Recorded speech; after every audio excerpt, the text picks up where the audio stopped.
राम राम मित्रों, स्वागत है आपका। आज बात करते हैं कुंडली के पंचम भाव में सूर्य की। कुंडली के पंचम भाव में सूर्य हो तो जातक किस प्रकार से बिहेव करता है, कैसा बर्ताव करेगा, क्या क्या हो सकता है, उसके नेचर से जुड़ी चीजें।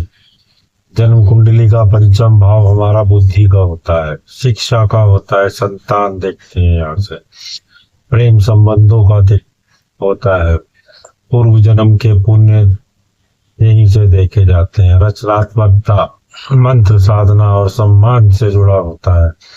जब सूर्य पंचम भाव में स्थित होता है तो उसके प्रभाव से जातक के जीवन में कई विशेष परिणाम दिखाई देते हैं। पंचम भाव में सूर्य होने से जातक की बुद्धि तेज, आत्मविश्वास मजबूत होता है और नेतृत्व क्षमता अच्छी होती है। ऐसा व्यक्ति अपने विचारों में स्पष्ट होता है और समाज में अपने अलग पहचान बनाना चाहता है। पढ़ाई लिखाई में रुचि रहती है और शिक्षा के क्षेत्र में सम्मान मिलने की संभावना रहती है। यह स्थिति संतान सुख से भी जुड़ी होती है। सूर्य मजबूत हो तो संतान तेजस्वी, बुद्धिमान और प्रतिष्ठा दिलाने वाली होती है।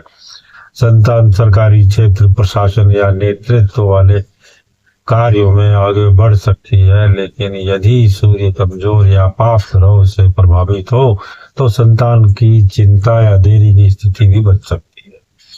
पंचम भाव में सूर्य होने से जातक को राजनीतिक, प्रशासन या सरकारी काम, शिक्षा वगैरह में, अध्ययन में, प्रबंधन और नेतृत्व करने वाले क्षेत्रों में सफलता मिल सकती है।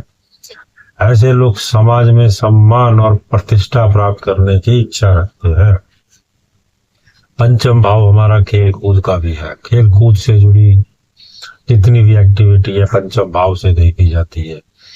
पंचम भाव में सूर्य बैठा है, सूर्य की महादशा चल रही है और यह महादशा में कोई खिलाड़ी है या कोई हीरो है तो वह बहुत नाम कमाता है, बहुत जबरदस्त काम करता है, क्योंकि पंचम भाव खेल कूद का है और सूर्य बैठ गया उसकी महादशा में, काफी नाम कमाएगा। जब तक उसकी महादशा चलेगी खेलता रहेगा।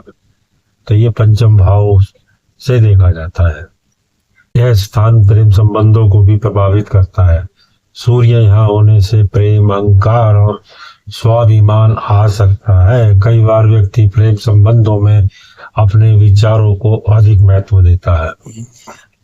सूर्य राजा है ना, तो अपने को ऊपर ही रखेगा वो। पंचम भाव मंत्र, पूजा और अध्यात्म से भी जुड़ा होता है।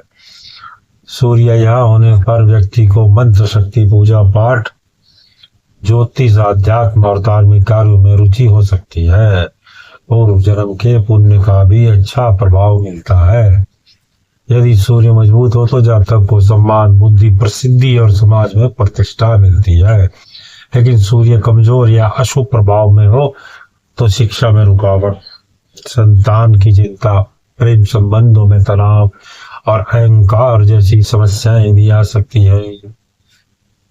कहने का मतलब ये है कि पंचम भाव में सूर्य जातक को बुद्धिमान, आत्मविश्वासी, नेतृत्व करने वाला और सम्मान प्राप्त करने वाला बनाता है तथा संतान, शिक्षा और प्रतिष्ठा के मामलों में महत्वपूर्ण भूमिका निभाता है, क्योंकि पांचवा भाव सूर्य का अपना घर है और अपने घर में सूर्य बलिष्ठ होता है, बलवान होता है।